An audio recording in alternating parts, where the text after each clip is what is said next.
bevo.com. So Tim, do you think if somebody's watching this and they're thinking, well, I don't know if I am corporate or entrepreneur, then they're probably corporate? That means they're corporate. You only doubt about it. And then we go on to talk about the first questions after the hand comes up. It's almost always the same question, which is,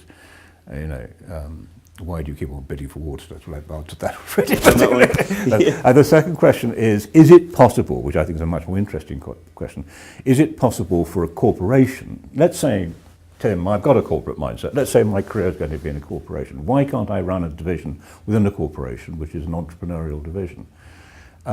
Which I always think is a very interesting question. And I think the answer is that it's almost impossible to do it because you can't recreate within a corporation the true entrepreneurial environment. For example, there never are any creditors, never real creditors. I mean, there's sort of pretend creditors, but they all come through the sort of group finance department. It's a relationship of the entrepreneur with the trade creditors, an enormously complex and important area, supplier area. There's that. And the second thing is you can't recreate the whole area of risk, which is provides such enormous energy and momentum.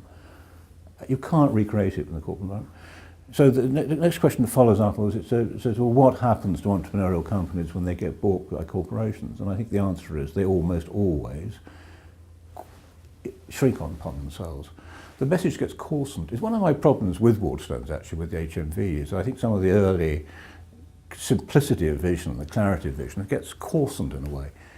The coarsening is, you can see the advertising agency trying to play back to the public, the sort of the book-selling magic that was there, and it doesn't work because it's a sort of coarsened version of the original.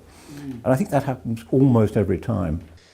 You talk about Nokia in your book as actually having it's a large organisation, but yet it's got some intuition within it. So how does a company that size have intuition? That's normally an entrepreneurial trait and advantage, isn't it? They have an astonishing ability to reinvent themselves, to recreate themselves, to think through for the next. I mean, what was this? It was a sawmill, in 1840.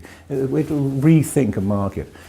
Most big corporations can't do it. It's partly the risk of people's careers too. I mean, we all know, that somebody working their way up through Unilever is going to try very hard to have a clean file by the time he reaches 35. So when the next step of progression is made, he hasn't got a sort of history there which anyone's going to challenge. And it's the fear of making an individual career bloomer which always holds back, I think, the sort of entrepreneurial drive within companies. Nokia are extraordinary, yes, they really are. bevo.com